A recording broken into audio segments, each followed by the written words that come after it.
Je suis une petite rivière qui traverse les cœurs des vies. J'ai pris ma source dans la rade de Morlaix. À l'heure de ma jeunesse, depuis je coule sans cesse. Dès ma naissance, mes cellules ont fait de mon corps une prison, ma cellule. Au fond de mon trou, j'ai cherché ma lumière. Il m'a fallu des années pour creuser le sillon de la liberté. Autour de moi, il y a eu les geôliers pour me faire marcher droit, pour me mettre sur le bon chemin, même si c'est un chemin de croix. Lors de mes promenades dans les cours avec mes chaînes, j'ai vu des personnes emmurées dans leur tête, qui me condamnent sans mise en examen. Comme si j'étais coupable, complice du diable. Mon handicap se nomme infirmité motrice cérébrale. Il m'a fallu apprivoiser mon handicap pendant les premières années de ma vie, comme un allié fidèle et non un ennemi.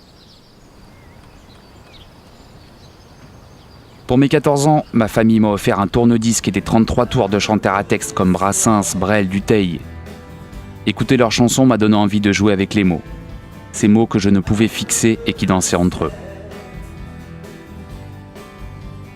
Pendant des mois, je les ai domptés inlassablement afin qu'ils restent droits sur la page. Et je me suis pris au jeu des mots. J'ai voulu écrire. Écrire pour me livrer. Écrire pour m'évader de mon mur de silence. Et enfin, crier que mes paroles bizarres n'étaient pas que des souffrances, mais un appel à l'autre. Bien sûr, il y avait des fautes d'orthographe, des gens dits bienveillants m'ont dit « Arrête-toi tout de suite, tu fais trop de fautes ». Pourquoi mettre des crayons dans mes roues ? Heureusement, mon désir d'écrire était plus fort que leurs pensées. Je suis convaincu que nombre d'entre eux se refusent à écrire par peur de ces jugements. Changer son regard sur l'autre, c'est faire un pas vers lui, ce qui n'est pas évident en fauteuil roulant.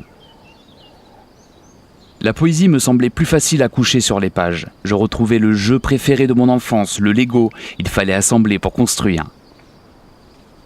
Avec mon bec à crayon, mes mots s'envolent de mon corps. Enfin, j'ai trouvé, comment vous dire, que je suis un prisonnier de mon corps, mes mots. Je suis un jardinier des mots et je fais pousser des pensées. Au début de l'aventure dans l'écriture, j'avais comme compagnon une machine à écrire. On a tapissé des feuilles ensemble, mais chaque faute me conduisait à recommencer inlassablement et la fatigue s'installait. Un jour, je l'ai trahi pour un ordinateur et depuis les fautes s'envolent par une touche magique et mes amis les arbres restent droits sur leur tronc. Pendant des saisons, les mots fleurissent dans ma tête, puis se posent sur les lignes comme des oiseaux sur un fil. Ils construisent leur nid dans mes recueils de poésie et quelques conférences. J'ai rencontré le théâtre de mon institution quand j'avais 14 ans. On m'a offert le rôle d'un serveur en tricycle dans la pièce Marius de Pagnol. Je me rappelle encore de mon texte. Voilà. 10 ans plus tard, je retrouvais les planches, nous avions créé une troupe de théâtre et j'étais souvent sollicité pour l'écriture des pièces.